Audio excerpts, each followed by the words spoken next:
Bienvenidos a todos. Son 10 años de que la Universidad Evangélica Boliviana tenía en principio como idea este proyecto de llevar adelante un diplomado de fotografía. Hoy, con mucho orgullo, podemos decir que ha sido todo un éxito, con personalidades que nos han acompañado. Una de ellas, a quien hoy quiero darle la bienvenida, saludarlo de manera muy cordial. Es reconocido no solo en nuestro país, sino también a nivel internacional. Hablamos del señor Roberto Valcárcel, que nos acompaña esta mañana. Gracias por los 10 años de habernos acompañado en la Universidad Evangélica Boliviana. Y para iniciar, quiero que la gente conozca una frase suya que habla de la fotografía. Escuchen por favor lo que decía Roberto en una entrevista anterior. La fotografía es mi hija predilecta. Aunque sorprenda a muchos, en lo más profundo de mi ser me considero más fotógrafo que arquitecto o pintor. Cuando muera, quisiera que en mi lápida diga: R. Valcárcel, fotógrafo. La fotografía me da más placer que cualquiera de las otras actividades artísticas o no. Roberto, qué profundas sus palabras, más fotógrafo que cualquier otra cosa. Sí, mientras escucho esa frase, creo que me refería a que con la fotografía nunca he tenido que tener que ver con un cliente. Y por eso me da mucho placer, porque me permite hacer lo que yo quiera, me da la libertad de hacer lo que yo guste, y si alguien posteriormente desea o no aceptar, adquirir, conocer la obra, bienvenidos. Pero en el fondo creo que la parte del placer está relacionada con la libertad de poder hacer lo que uno realmente desea, sin el compromiso de tener que cumplir con otros deseos o voluntades. ¿Por qué en pocas entrevistas se habla de la fotografía de Roberto Valcárcel? Es una interesante pregunta y es un fenómeno muy notorio de los últimos 30 años en el arte, que el arte ha decidido y ha declarado, se ha declarado totalmente indiferente a la técnica. En ese sentido, al igual que no se habla del lápiz de Roberto Valcárcel o no se habla del pincel de Roberto Valcárcel, no se habla de la fotografía, porque las técnicas en el arte hoy en día han dejado de ser relevantes, han dejado de ser importantes, a tal punto que hay muchas expresiones artísticas que son realizadas con materiales y con manipulación de los materiales, valga decir técnicas totalmente únicas, raras y nuevas, inclusive indescriptibles.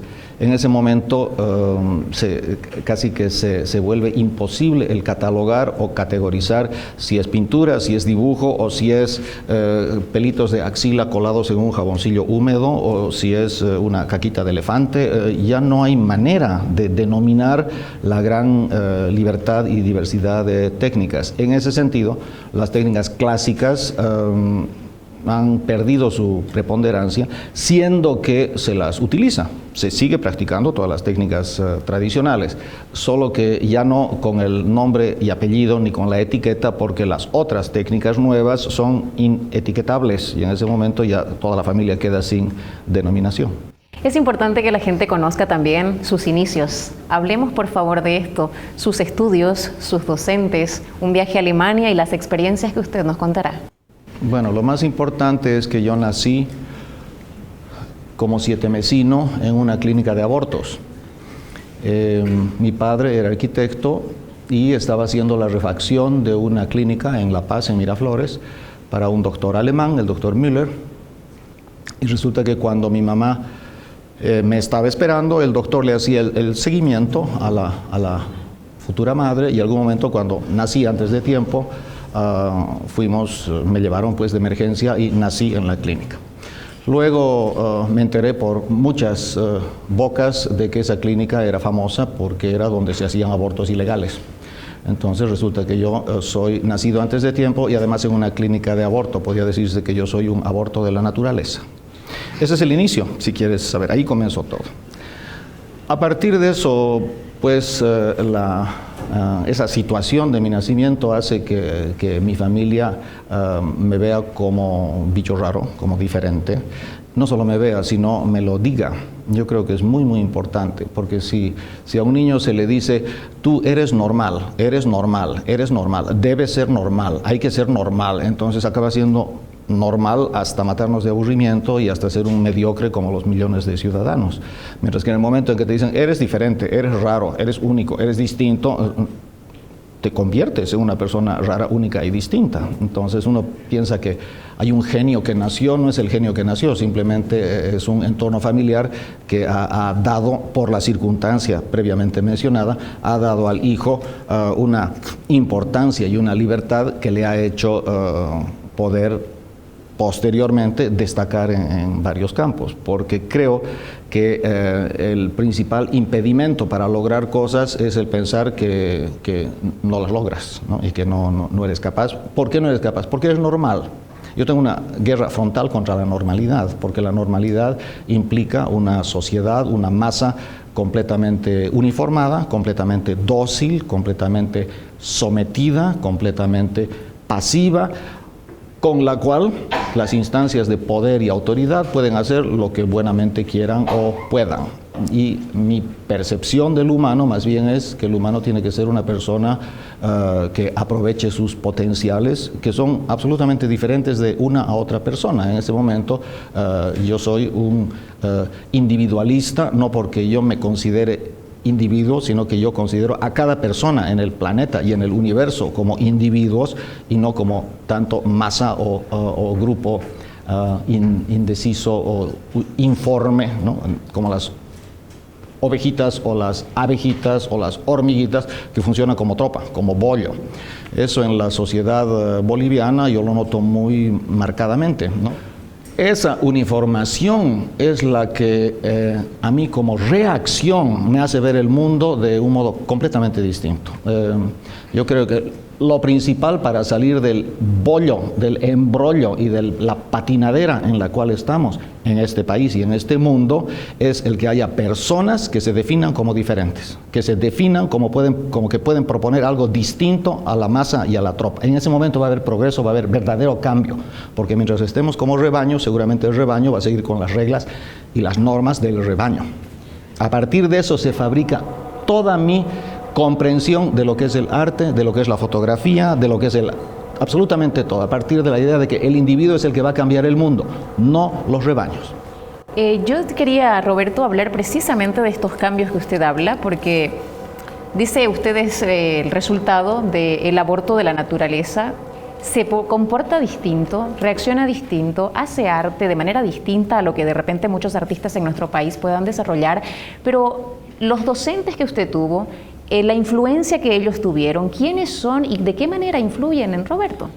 La verdad que el sueño americano, la idea de que cree y ten fe en tus sueños y se van a cumplir, porque si no tienes sueños y no tienes fe, no se van a cumplir, es mentira, yo no creo en eso.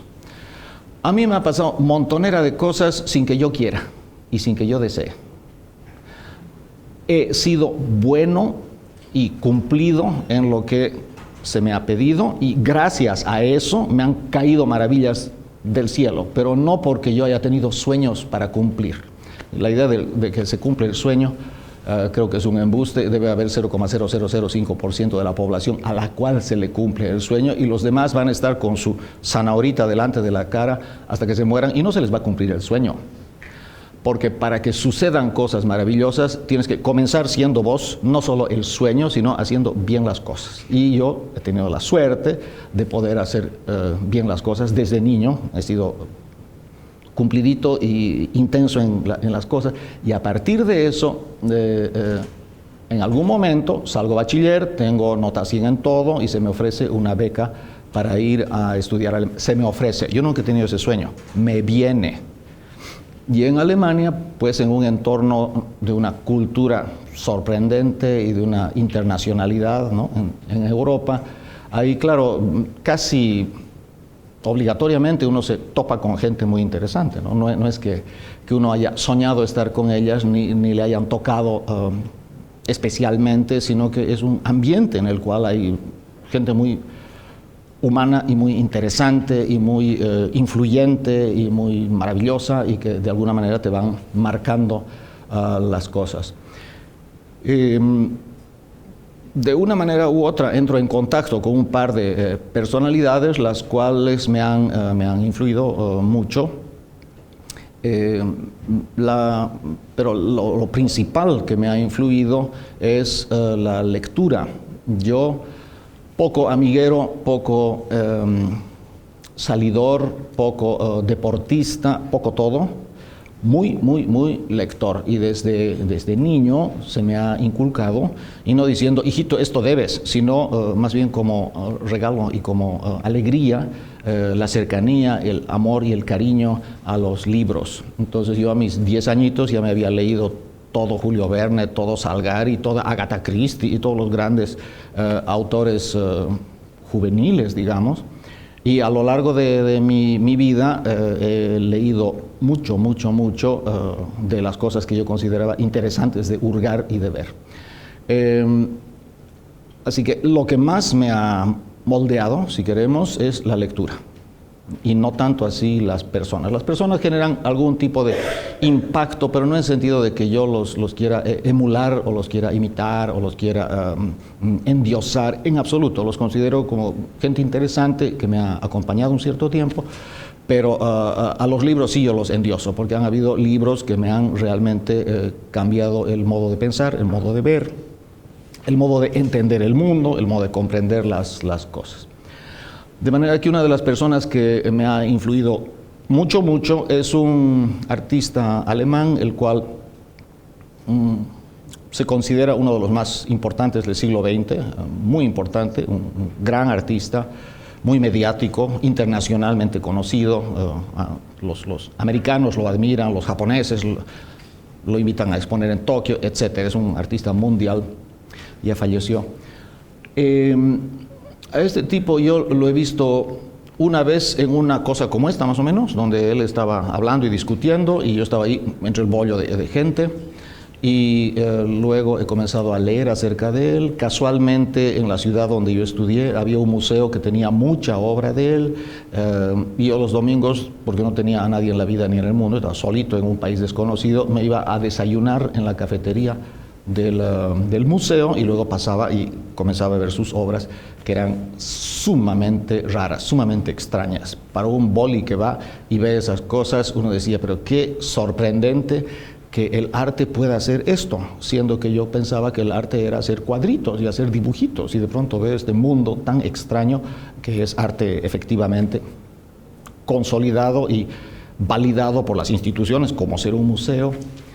Bueno, el hombre se llama Beuys, Joseph Beuys, y es un tipo que influyó tremendamente en mi vida. Llegado un momento, ya tarde, en 1983, recibo una beca de refrescamiento, que le llaman, para volver a Alemania, y en esa oportunidad intento conocer a Beuys personalmente, con más cercanía.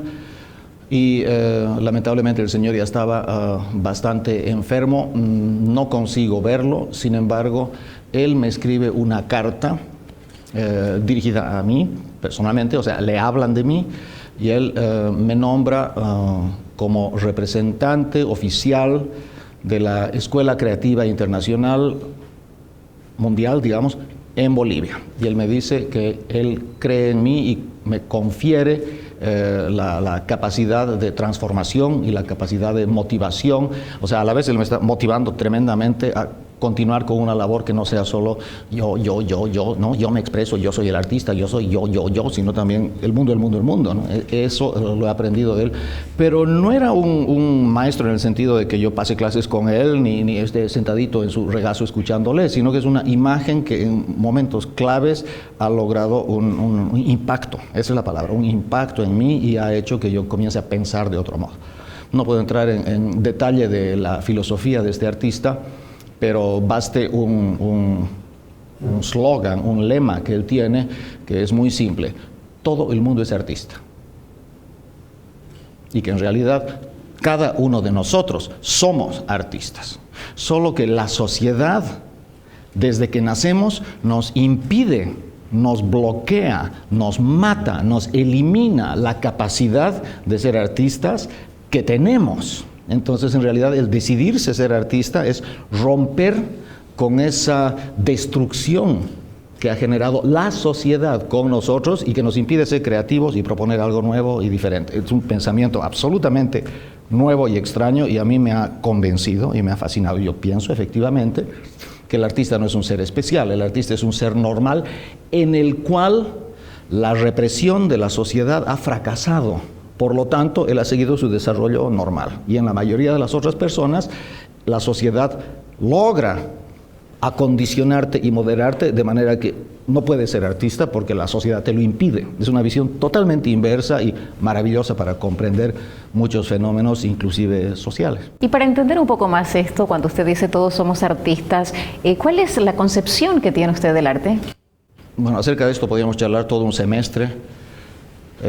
Es un tema muy fascinante, pero fundamentalmente tendríamos que decir que el arte es como todo en el mundo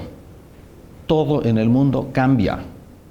No hay esencias permanentes, no hay cosas fijas. El mundo cambia permanentemente. Las personas cambian, la materia cambia, te crecen las uñas, te crecen los pelos, los países cambian, todo cambia permanentemente.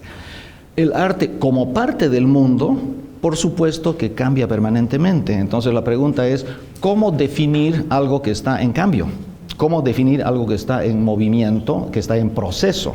Lo único que te queda definir es el proceso como tal, digamos, ¿no? Entonces podemos decir, el arte es un proceso de cambio, ¿no? Pero no queda otra, porque lo que define lo que es el arte no es lo que diga el teórico o lo que diga el libro mágico o lo que diga la enciclopedia. Lo que define lo que es el arte es la obra que hacen los artistas, y los artistas, como son creativos, van cambiando permanentemente la cosa, porque al proponer nuevas cosas cambian la definición del arte. Así que podemos decir, el arte es la cosa más cambiable y transformable que hay, porque está siendo permanentemente dinamizada por las propuestas creativas que hacen los artistas. Bueno, después de haber escuchado a Roberto, ¿ustedes se imaginan cómo es su taller?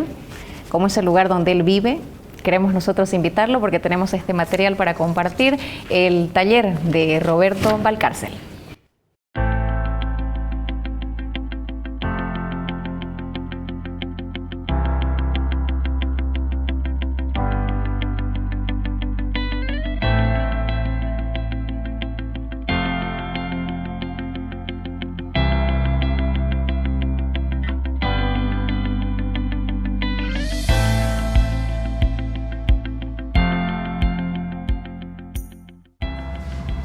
Bueno, esta es toda la sala, aquí es donde recibo gente.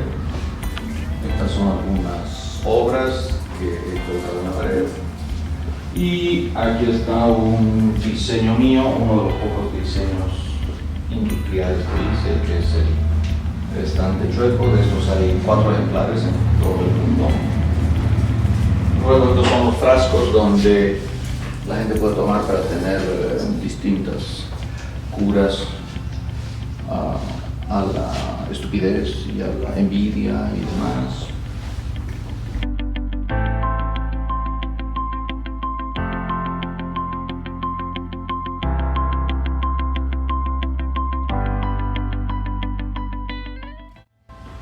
Estos trabajos he hecho varios, lamentablemente me queda solo este que me he quedado porque creo que es el más importante. Y de este ratoncito vamos a ver la versión gigante en la próxima sala. Esto de aquí lo encontré en el Cuarto Anillo, tirado en media calle, me lo traje y quedó muy bien en la pared.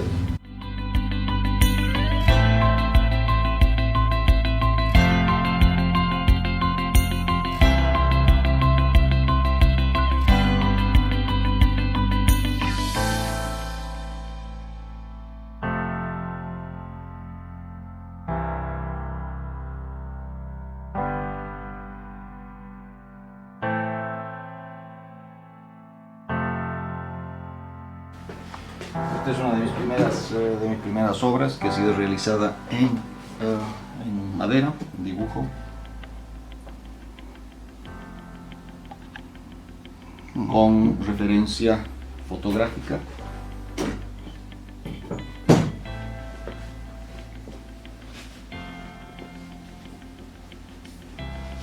Bueno, y en general toda la casa está llena de cosas porque van pues creciendo, entonces tengo cuadros, fotografías, trabajos de todo tipo, inclusive un par de obras inéditas como esta Bella Langosta, que es un homenaje a Salvador Dalí.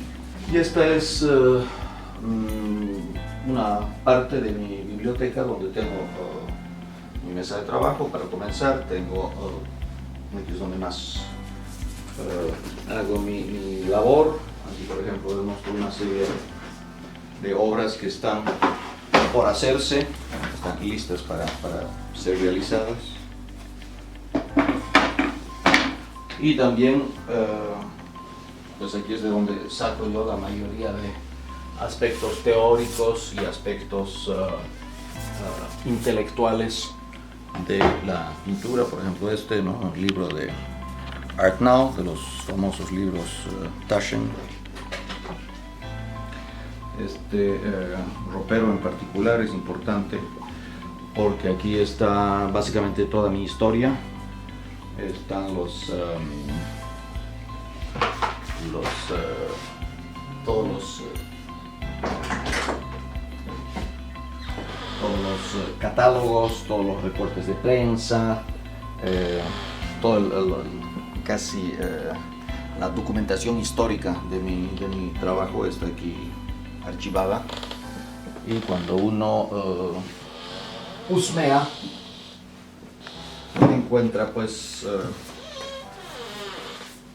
los catálogos y todas las cosas de mi producción artística. Todos están ahí guardados en este marco.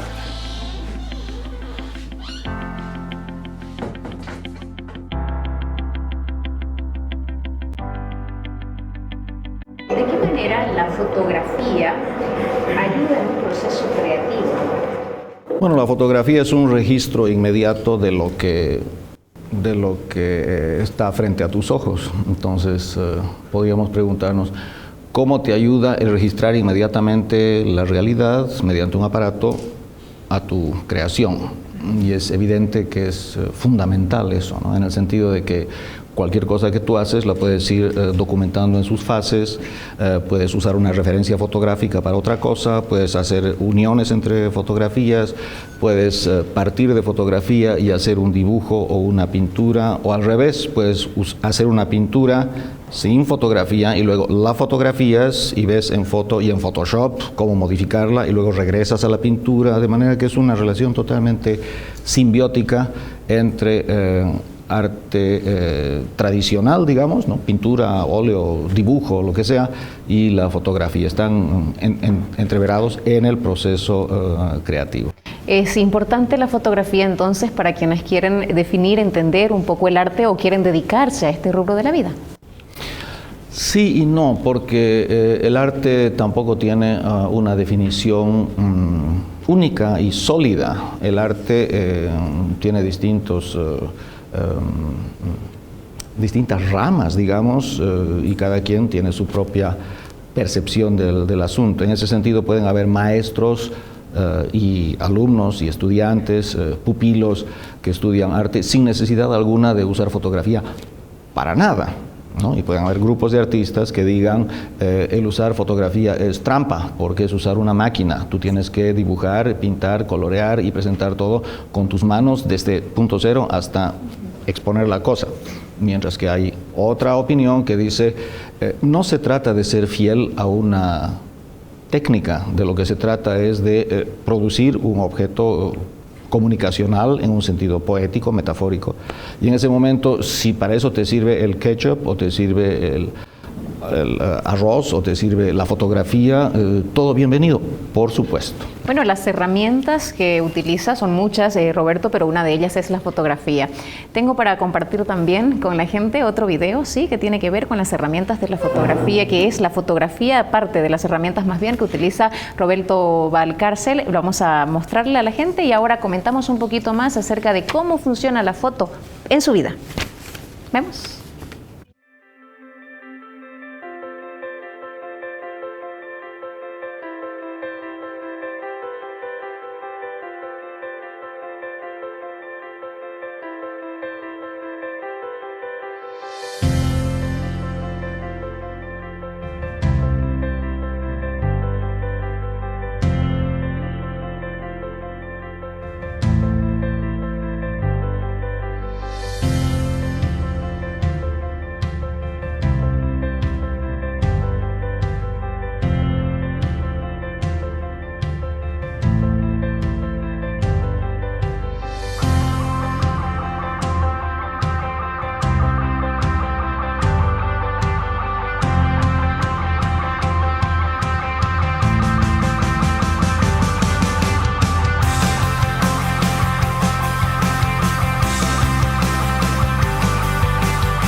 tantos trabajos, Roberto. Hemos visto fotografía de protestas, hemos visto la fotografía en objetos, en madera, en calamina. Coméntenos, por favor, un poco acerca de estos trabajos. Las imágenes de protesta están pues en el contexto de la dictadura y de las dictaduras que hubo en Bolivia, comenzando con la de Banzer y continuando en la sucesión de dictaduras en los años 80. Entonces, claro, era una descripción de lo que uno ve normalmente. Vos salías a la calle y veías manifestaciones, gente gritando, pacos y demás, y eso se lo capta, se lo incluye en la obra. Una vez en una exposición internacional de arte en el Brasil, tuve la suerte de encontrarme con un gran artista alemán, un ancianito ya, y como yo hablaba alemán, lo invité a que vea mi stand, a que vea mi obra, donde estaban los gritones y los sufridos y los amarrados, torturados y demás. Y le pregunté, queriendo pues que me acaricie el ego y que me sobe la espalda, le pregunté por su opinión. Y él me dijo: el dolor y el sufrimiento humano no pueden ser mostrados de manera bella. A partir de eso, absolutamente dejé de hacer esas cosas y nunca más volví a hacerlas. El tipo me abrió los ojos con una frase: el mostrar el sufrimiento y la tortura mediante una obra que luego dicen, ¡ay, qué bella, ay, qué bonita! Estás en realidad embelleciendo la tortura. Y yo no me había dado cuenta de eso, y ese tipo con una frase así me puso en mi lugar. A partir de eso pasé a otro tema y a otros estilos y otras cosas. Hemos visto muchos trabajos. El trabajo final, la gente lo admira, lo aplaude, pero de repente poco conoce lo que hay detrás del artista, de la persona. Cuéntenos, por favor, acerca de este proceso para terminar una obra. La verdad que yo lo siento y lo percibo todo como algo tan simple, tan bonito, tan natural. Es como un juego para mí. Yo veo algo y digo, a ver, hagamos esto, estoy jugando. La mejor palabra que puedo usar para expresar es libertad, porque no hay método, no hay plan de trabajo, no hay un objetivo. Muchas personas dicen, yo sé lo que quiero expresar y sé lo que quiero hacer, pero no sé cómo darle forma. Inclusive he tenido alumnos que vienen a mí y me dicen, yo tengo clarito qué cuadros voy a pintar, pero quiero que me enseñe a pintarlos. Y yo le digo, lamentablemente mi experiencia no es esa para nada. Yo no tengo un anteproyecto del cuadro en la cabeza y luego tengo que usar las manos para convertirlo en realidad. Mientras yo hago, la obra va saliendo con una facilidad y una soltura, y la obra sale como ella salga, digamos. O sea, no es que yo tengo un predeterminado, una meta, una cosa así, sino que simplemente va saliendo y sale bien, y a ratos hay que dejarla antes de que uno acabe de fregarla. Y el proceso en realidad es algo sumamente natural y sumamente libre. Precisamente, y se darán cuenta la palabra, ¿no? Libre, porque yo creo que cuando estás limitado, cuando estás constreñido, cuando tienes deberes, obligaciones, reglamentos, normas, etcétera, difícilmente vas a crear obras así. Seguramente te van a salir cosas muy tiesas, estructuradas, rígidas, y se va a notar en la forma y en la imagen, se nota que está hecho eso casi a la fuerza, ¿no? Mientras que la soltura, digamos, es una de las cosas que más disfruto y más caracterizan a mi producción artística. Yo hablaba de este procedimiento y le consultaba acerca del mismo por la utilización de la fotografía como herramienta. Interviene mucho la fotografía, según lo que usted decía en un inicio de este diálogo, entendiendo que hay una intervención en la fotografía. ¿Qué es la foto, si se puede llamar entonces de esta manera, para Roberto Valcárcel? Sí, he estado pensando al respecto y no sé, porque es como que a usted le pregunte, ¿qué es el dibujo? ¿quién define eso? ¿Quién determina eso? El dibujo puro será así, lo lápiz con lo papel y solo eso, y si borro sigue siendo, y si uso cartón sigue siendo. Entonces como que esa determinación absoluta de la cosa creo que se presta mucho para otros tipos de fotografía. Yo supongo que la fotografía publicitaria necesitas una foto publicitaria, porque si no, no vende. ¿No? Mientras que en la fotografía artística no es de vida o muerte, sino que es una elección procesual. Y en algún momento tú dices, ya, hoy no tengo ganas de pintar, hoy saco mi cámara y hace clic, clic, clic y sacas las fotos y salen bien y estamos felices y no hay ningún problema. Pero no es con esa conciencia, ¿no? Que ahora foto, ahora bailo, ahora lo otro, sino que sale con una espontaneidad, naturalidad, y es difícil luego responder a preguntas donde se exigen algún tipo de racionalidad que explique el asunto. No hay explicación, la cosa es que se da a menudo. Mis alumnos, yo doy clases de apoyo a diseñadores gráficos industriales, diseñadores de moda, arquitectos. Mis alumnos me preguntan, profe, ¿y la arquitectura es arte? También, y el diseño gráfico es arte también.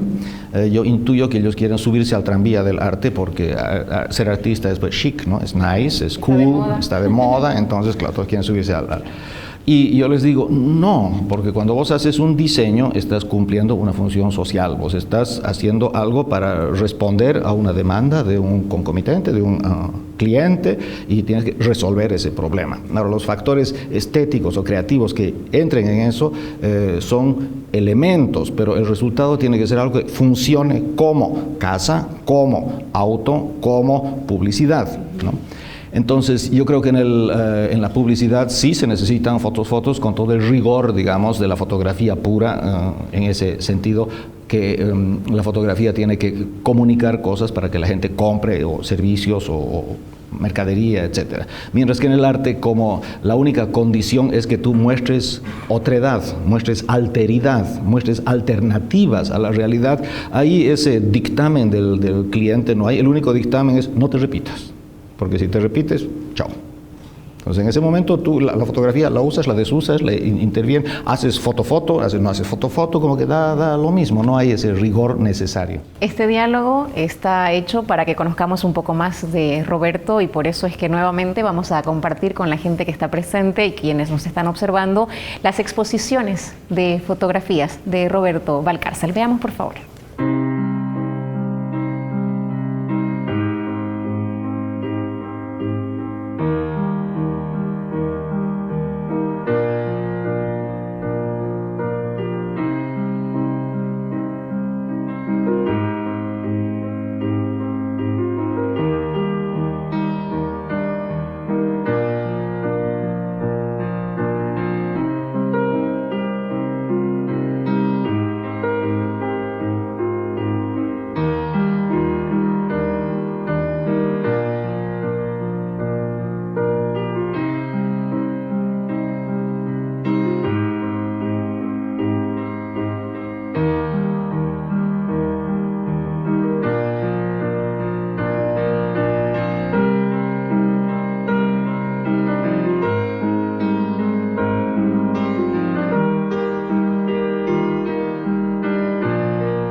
observamos alguna de las exposiciones de fotografía. ¿Cuáles son de las fotos más extrañas que ha exhibido o que ha tomado, Roberto? Creo que en general en Bolivia no hay conocimiento, ni sensibilidad, ni interés por la fotografía abstracta, la fotografía que no representa nada. Se concibe la fotografía siempre en función descriptiva de la realidad. Entonces, seguramente las cosas más raras que he hecho son fotografías donde son manchas, formas, colores, como si fuera yo un pintor abstracto, solo que fotografío, ¿no? Entonces, eso en el entorno de nuestro país puede ser bastante extraño. Pero de obras en general, la más extraña que hice fue en una importante galería en el Prado, en la ciudad de La Paz, que llevé una tablita de pino blanco, de esta altura más o menos, la apoyé contra la pared de la galería, un poco inclinada, agarré mi spray negro y chisgueté, se formó un halo y chorró todo y manchó la alfombra y se quedó así, y esa fue la obra. Qué bueno. Las fotografías que hemos visto, o por lo menos las que se exhiben, no son fotografías periodísticas, informativas, tampoco de publicidad. Podemos ver de repente una fotografía más poética, más expresiva. ¿Qué funciones lingüísticas necesitamos para poder elaborar este tipo de fotografías? Es difícil transmitir o hablar al respecto, pero cada vez estoy siendo más impaciente y más agresivo con los alumnos. Por ejemplo, en últimas clases de fotografía que estoy dando en pregrado, a los alumnos les digo: decreto supremo, no pongan la figurita al medio; decreto supremo, no tiren las cositas a las esquinas; decreto supremo, prohibido hacer simetría. Estoy como así ya cada vez más histérico, porque la gente como que la foto siempre al centro, a la misma altura, así, y así es imposible. Si obedeces esas normas, esas reglas, es imposible hacer algo novedoso. Entonces, medio que ya torciéndoles el codo, estoy diciendo: no hagan lo normal, y así va a aparecer lo interesante. La gente quiere hacer algo normal e interesante a la vez, no sucede. Ahora, dicta cursos acerca de procesos creativos que no precisamente están solamente en personas que podemos de alguna manera llamarla, entre comillas, artistas, o que creen o que tienen función de artistas. Se dicta para un funcionario público, entre otras personas que también pueden dictar estos cursos o pasar estos cursos creativos. ¿La creatividad es exclusiva para ciertos sectores o no, y por qué? Uno de los principales malentendidos que hay en la cultura, y creo que hay razones para eso, hay razones para que se malentienda la cosa. Uno de los principales malentendidos es que la creatividad es algo especial. La creatividad no es nada especial. Y ahí entra el fantasma de Beuys indicándome: todos son artistas, todo humano, y eso no lo dice Beuys, sino también los psicólogos, todo humano tiene una función cerebral que se denomina creatividad, por el hecho de ser humano. Al revés, lo que nos diferencia de las moscas, las ovejas y los toborochis es que podemos generar nuevos pensamientos. Las abejitas y los castorcitos no pueden generar nuevos pensamientos, ellos viven codificados. Nosotros no, el ser humano tiene una absoluta libertad de producir nuevas lecturas, nuevas interpretaciones, nuevos productos, nuevas comprensiones de la realidad. Eso es una característica antropológica del ser humano. Igual que con el arte, lo único que cabe decir es esa característica fundamental, sustancial de ser creativo, es bloqueada constantemente por la cultura, por la maestra de kindergarten, por el sistema educativo, por la sociedad, por los vecinos, por la comparsa, por todo el conjunto, que apenas vos te sales un poco, te dicen: no, se te rían, se te burlan, te llaman. Entonces, en realidad podemos decir, todo ser humano, por el hecho de ser humano, nace con una capacidad mental de ser creativo, y eso es sistemáticamente destruido por la sociedad. ¿Qué se puede venir en cuanto a su carrera profesional? Es decir, ¿qué podría fotografiar de aquí en adelante? ¿Tiene de repente algunos proyectos, pensado algo, o deja que fluya según el tiempo? Yo tengo unos cuadernitos en blanco donde voy anotando todo lo que se me ocurre y voy anotando todos mis proyectos, planes, sueños, ocurrencias, ideas. Y esos están ahí como documentación y reserva, digamos. De eso tengo así un bollo de ideas, ¿no?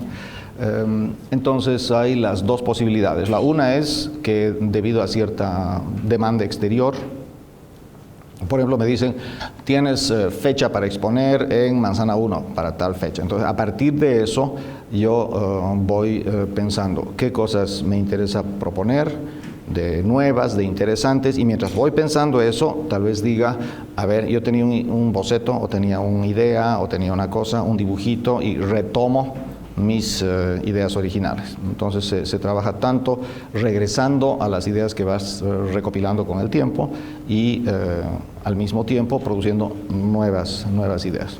Entonces, concretamente, ¿qué planes tengo a futuro? A ver. No sé, tengo varias cosas que me interesan mucho, pero todavía están en veremos. Una que me interesa mucho es recopilar la mayor cantidad posible de selfies del Face, bajarlos del Face y eliminar a la persona del selfie y mostrar lo que no es persona. Entonces de pronto está la nenita así súper sexy con su piquito y todo y atrás ves una pared agrietada, ¿no? Y unas cosas despintadas, húmedas, y unos peluches horrorosos, y una cocina sucia. Entonces, cómo la gente trata de ser sexy y de ser amada y querida, con todo el derecho que tiene, pero se olvida de que la fotografía te muestra todo. Y aunque sea una esquinita, pero vos ves ahí el pie de la hermana, ves cosas muy raras. Entonces, tengo en mente hacer una exposición donde se muestre los entornos en los cuales se hace el selfie y sin querer esos entornos te denuncian la falsedad del selfie, porque para el selfie te pones bonito, estiras, metes la barriga, haces todas las cosas para salir sexy, pero tu entorno te está delatando que no es tan así, digamos, ¿no? No en sentido de criticar, más bien en sentido de ver qué bonito y qué humano es el humano, ¿no? que trata de remozarse por X motivos, cuando en realidad su realidad es pues otra, ¿no? Tengo otro proyecto también relacionado con el Internet, que es, eso lo obtuve de una manera muy casual. Quería averiguar comida de la India. Entonces busco en Internet, en Google, pongo indio. Y a partir de la palabra indio me han salido como 3.500 imágenes fotográficas y dibujos absolutamente disparados y rayados, porque hay unos apaches, hay unos curry, ¿no? El condimento de la India, hay Guzmán de Rojas, el pintor boliviano, hay una concepción tan diversa y tan rica que en realidad, si me preguntasen qué significa la palabra indio, yo diría cualquier cosa, porque te sale una cantidad enorme de imágenes. Y lo interesante es que todas esas imágenes han sido elegidas por un robot. No hay una persona que cuando vos pones indio, la persona piensa, sino que el robot, a partir de instrucciones predeterminadas, es una máquina la que está generando las acepciones y comprensiones de la realidad del indio, digamos, en última instancia, ¿no? Entonces, eso he comenzado a fotografiar. Saco una toma de pantalla y voy haciendo scrolling, voy siguiendo la imagen y acabo con unas tiras de 3, 4, 5 metros de largo, donde están millones de acepciones, comprensiones, interpretaciones, lecturas de lo que puede ser indio. Entonces es un cuestionamiento de la validez del lenguaje en relación a las imágenes que te propone una máquina en la nube. Es alucinante, digamos, ¿no?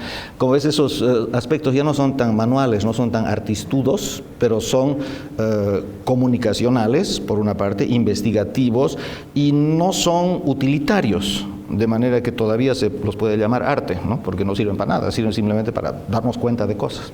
Hay mucha gente que ha reconocido su trabajo durante todo este tiempo, y hay otros que han hecho críticas. Hay quienes lo tildan, por ejemplo, de nikonista, de kodakista. ¿Qué quiere decir al respecto? Creo que cuando era mucho más joven me dolía, ¿no? Me llegaba al alma, me sentía triste, ofendido, incomprendido. Niconista quiere decir que no sé dibujar y no sé pintar y no sé pensar, que solo mi obra se debe a que uso Nikon, lo cual era mentira, yo uso Canon, pero igual. O kodakista igual, ¿no? Que es un tipo que no hace arte, sino que hace fotos. Ahí hay una discriminación tremenda, ¿no? O sea, no es arte lo que haces, vos haces fotos, como que para hacer arte tienes que hacer óleo renacentista. Entonces, en ese sentido yo me sentía medio incomprendido. Pero luego me acordé de una frase de Cervantes Saavedra en El Quijote que le dice: tranquilo, Sancho, cuando ladran los perros sigue caminando. Entonces, a partir de eso yo dije, ¿qué me importa? Yo sigo con mi vida.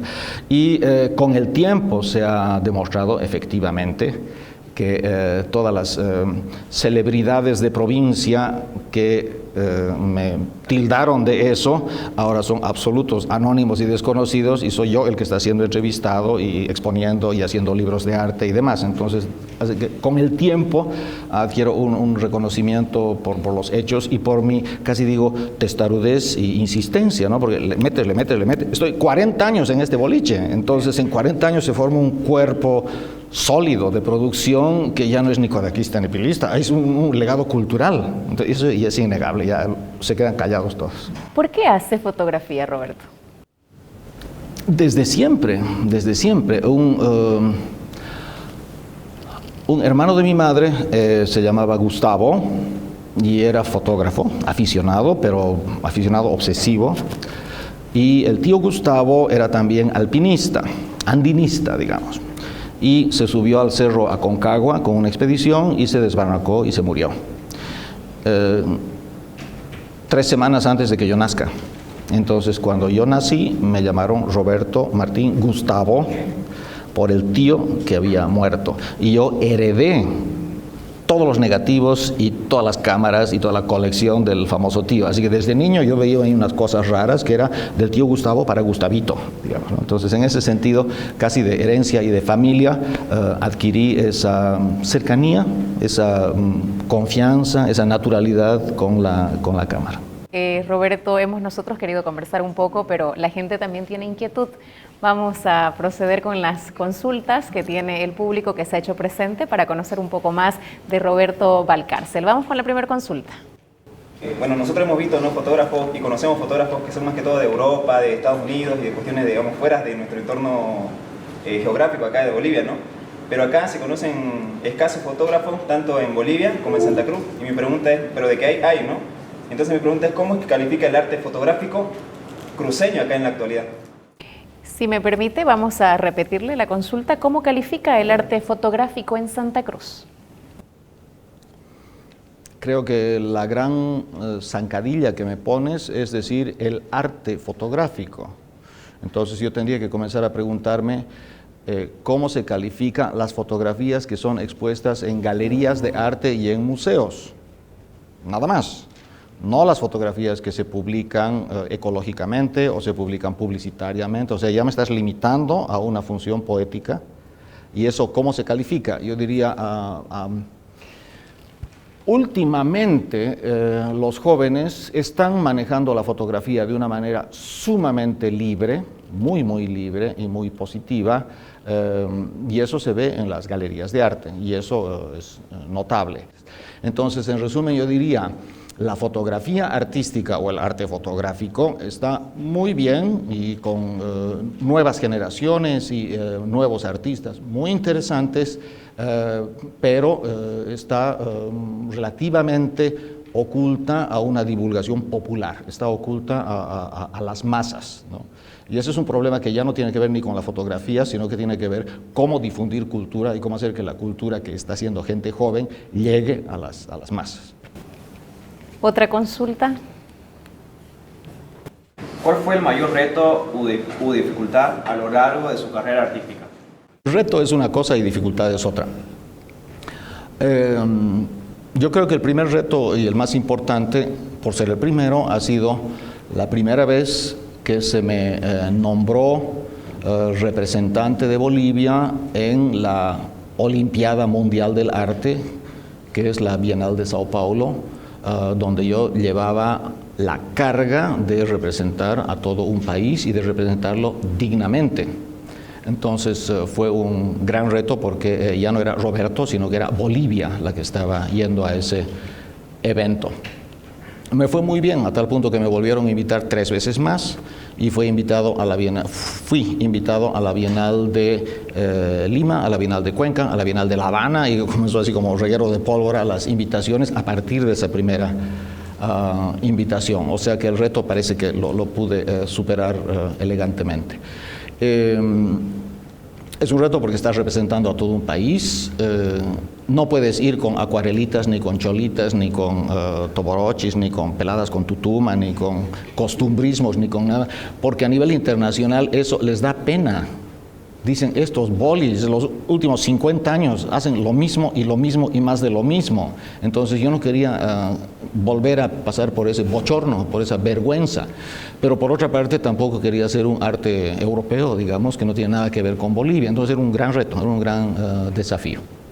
Esa primera vez participé conjuntamente con un querido colega que ahora está en Londres, Gastón Ugalde, y hemos presentado 24 imágenes de 2 por 5 metros, porque no es cuestión de llevar tu cosita, es una olimpiada mundial, entonces 24 paneles gigantescos de ambas caras, así que son 48 imágenes, así hay que pensar a lo grande, ¿no? Y todos representaban en parte los gritones y los llorones y los torturados y todo que hemos visto sobre madera, pero esa vez estaban pintados directamente sobre cuerina, porque la cuerina es el material más fácil y barato para pintar y poderlo enrollar y mandar, porque si haces 20 y tantos cuadros de ese tamaño, ¿quién los va a llevar?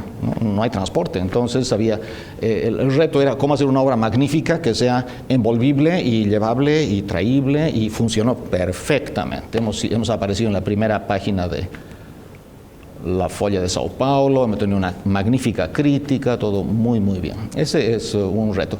Dificultad no, pero era así como un desafío. La primera vez que un boli se atreve a hacer algo que no es la tradición, que rompe con la tradición, y a nivel internacional se le reconoce y se lo aplaude y se dice, este es boli sin lugar a duda, porque está mostrando una temática de la dictadura y de la represión y de la opresión, pero al mismo tiempo está proponiendo cosas espectacularmente impactantes, grandes, otra técnica basada en fotografía, otra onda, otra concepción del arte, y sí se logró. Ahora, dificultad, yo creo que es comprarme un auto. Sí, o sea, me he comprado un auto hace 15 años y ahora ya está mal y no hay como para comprar otro. Entonces, esa es la dificultad. Gracias a la gente que se dio cita, gracias a Roberto Valcárcel por acompañarnos en este diálogo. Es un pequeño homenaje que recién comienza por los 10 años del Diplomado de Fotografía de la Universidad Evangélica Boliviana. ¿Algún mensaje de cierre para los estudiantes y quienes están pensando en tomar este curso? A ver, me voy a inventar. Primer mensaje, no aburras a la gente. Al reiterar, al repetir, al machacar lo mismo, al hacer lo que todos hacen, estás aburriendo al planeta. No aburras a la gente. Ese es uno importante. Y otro importante es diviértete. Yo creo que tenemos muy poca capacidad de divertirnos. Está separado. Tenemos así, ahora trabajo duro, y luego ahora me emborracho, y luego me divierto. Es así como que nuestra vida está disociada. Yo diría, hay que divertirse en el trabajo, hay que divertirse con el trabajo, disfruta de la vida, y no yendo a Miami, sino disfrutando tu trabajo que vos amas y tú quieres, y haz la cosa disfrutándola. El trabajo automáticamente sale bello y tu vida va a ser mucho más feliz. La tercera ya no puedo, ya no me da más, el cuero. Le damos un fuerte aplauso, por favor, Roberto Valcárcel.